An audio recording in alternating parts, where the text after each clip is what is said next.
Hello, my name is Morgan Wilson, and today I'd like to share with you a case study on volunteer-led archives and archival practices.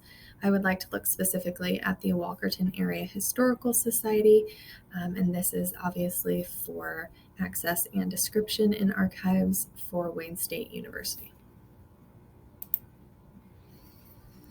So our discussion points today, we'll just briefly go over some organizational history, the organization's past archiving processes, take a quick look at literature and recommendations, and then just conclude with some final notes. So Walkerton, Indiana is a very small town of about 2,000 people in rural northern Indiana. The railroad came through in 1856, and Walkerton was kind of created out of necessity from that. So it's always been a transient sort of place. There are a lot of people coming and going, railroad workers, and there's a World War II ammunition factory and migrant farm laborers. So all were there for short periods of time, but they still played a really important part in shaping the history of the town. So in 1983, a very dedicated group of residents formed the Walkerton Area Historical Society. And they just had one goal in mind, and that was really collecting history. So this group mainly consisted of adults whose children had kind of flown the nest, and they just wanted to stay occupied, and they saw a need of a place to keep the area's history. So they began this sort of grassroots movement to save newspapers and photos and books and artifacts. So 40 years later, Walkerton Area Historical Society has made these massive strides forward as an institution. So they were first at the Heritage Room Museum, which was just a room in the library. And then they became the Heritage House Museum when this small 1885 house was donated to them. It's this one in the picture. And now they're in the process of opening a large and much more grand space called the Heritage Museum, which sits on a massive highway going through the area. And this building was again donated by a community member and was accompanied by a large check. So the monetary donation not only allowed them to renovate the building, which had previously been a B&B, but it also gave them an opportunity to kind of reassess their archive and archival practices. So this is kind of what they've done in the past. At the bottom, you see the permanent donation sheet. So donations came in, they would have the donor fill out an item description and sign it. The item was then assigned an ID number on a separate accession form, and these accession forms were placed in these binders you can see at the top left. And then the items were placed on shelves with really no location designation. Many items were stored where space was available, and there wasn't a lot of space in that little house. So sometimes that included members' attics or in their closet, and that kind of got sticky, but people weren't really knocking down the door to access this archive. So it really was not an issue before.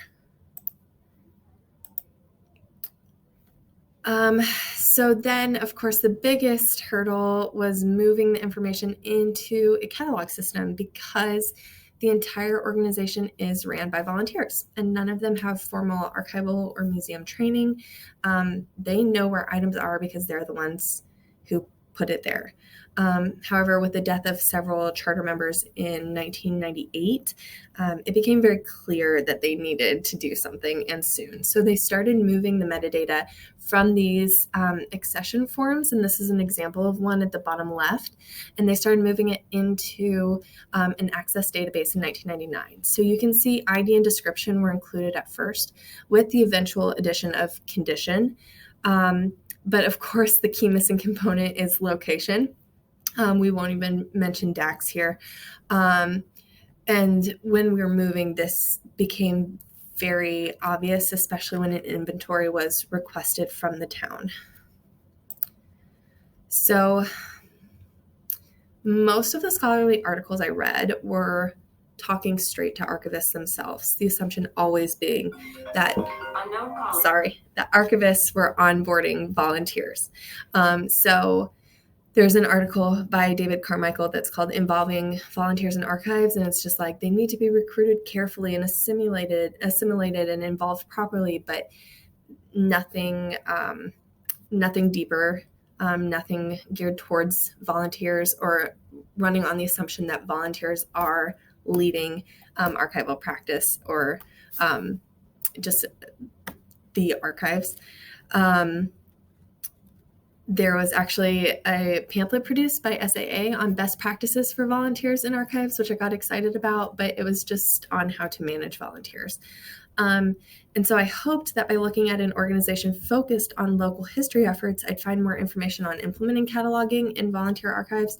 So I do have a meeting this week with Indiana Historical Society, who I am interviewing for recommendations. So my hope is that I can provide recommendations for easy implementation of cataloging software to this actual museum. So in conclusion, discoverability, obviously, we all know is essential to an archive, else why is the archive there?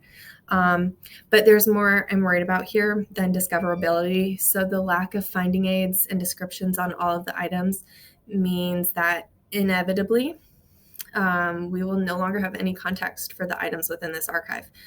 It's all within the brains of the founding members, and that's going to lead to issues soon. So it would be much, or it should be much easier to figure out implementation and next steps for small museums.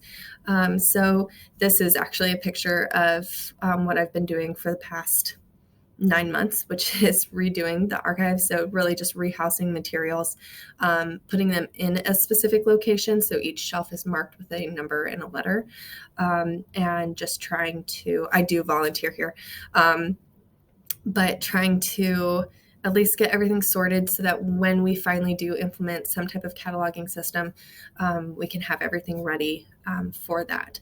So thank you.